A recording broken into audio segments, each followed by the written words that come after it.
নমস্কার বন্ধুরা, আজ আবার অনেক দিন পরে চলে এসেছি আরেকটি রেসিপি নিয়ে। আজ আমি বানিয়ে নিব কাতলা মাছের টক। তার জন্য এখানে আমি কাতলা মাছের ছোট ছোট করে টুকরো করে রেখেছি। আর এখানে নিয়েছি কুমড়োর টুকরো, ভেন্ডি, দুটো লেবু, কাঁচা লঙ্কা, হলুদ, লবণ, পাঁচফোড়ন, সর্ষে বাটা আর সর্ষের তেল। এখন আমি নুন আর হলুদ মাখিয়ে নেব মাছে।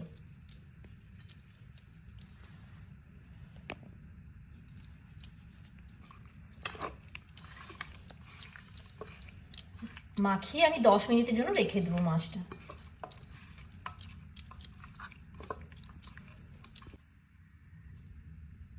বন্ধুরা 10 মিনিট হয়ে গেছে, কড়াইয়ে আমি তেল দিয়ে দিয়েছি। এবার মাছগুলো আমি ভেজে নেব।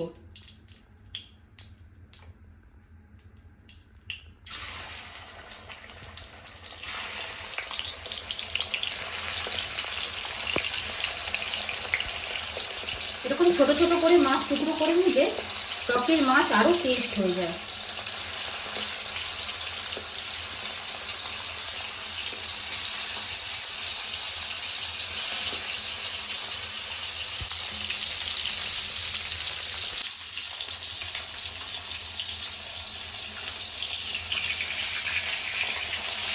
মাছগুলো খুব হালকা করে ভাজবে, বেশি কড়া করে ভাজলে আবার টেস্ট চলে যাবে।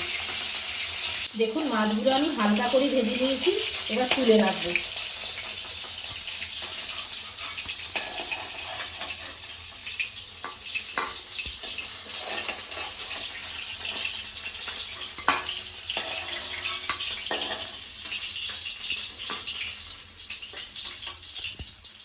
এখানে একটা বাটিতে আমি কিছুটা জল নিয়েছি, তার মধ্যে আমি হলুদ গুঁড়ো দিয়ে দেব।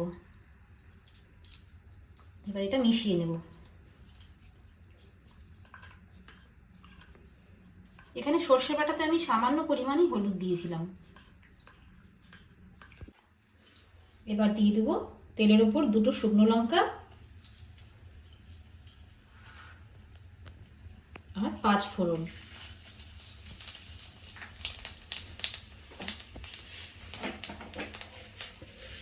আর অল্প করে সর্ষে।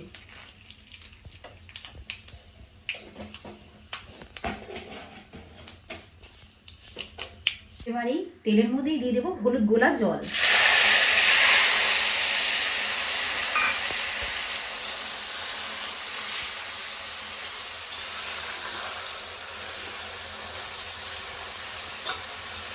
এবার সাথে সাথে দিয়ে দেবো আরো খানিকটা জল।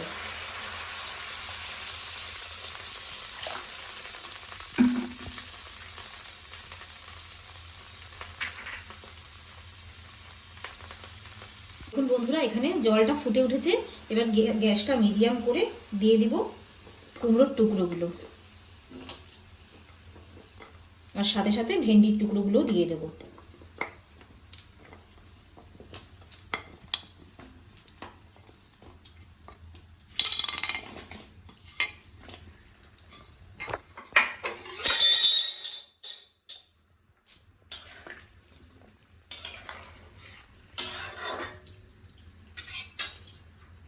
এখন দিয়ে দেব লবণ।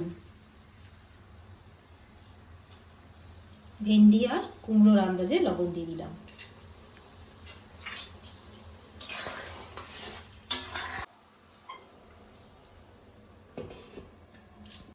দেখুন বন্ধুরা, এখানে সেদ্ধ হয়ে গেছে সবজিগুলো, আর কত সুন্দর কালার রয়েছে। যেহেতু আমি এখানে ভেজে দেইনি সবজিগুলো, তাই নিজস্ব কালার কত সুন্দর ধরে রেখেছে।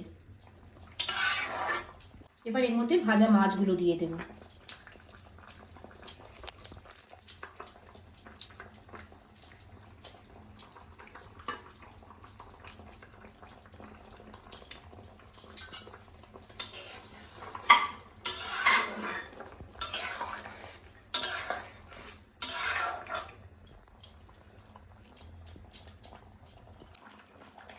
আবারও ঢেকে দেব।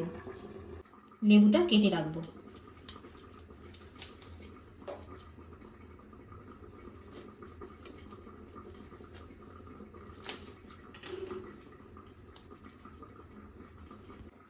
রসটা বের করে নিচ্ছি।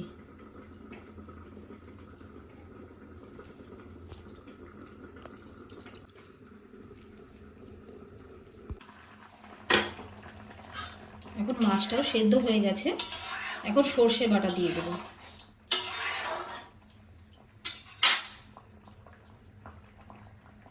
দিয়ে দিলাম সর্ষে বাটা।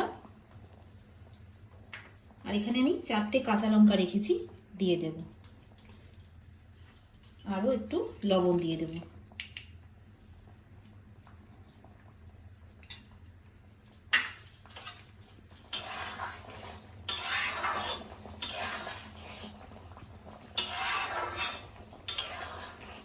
এক 2 মিনিট ফুটে উঠলে তারপরে দিয়ে দেবো লেবুর রস। এবার দিয়ে দেবো লেবুর রস। আর লেবুর রসটা দিয়ে আর ফোটাবো না, সঙ্গে সঙ্গে বন্ধ করে দেবো।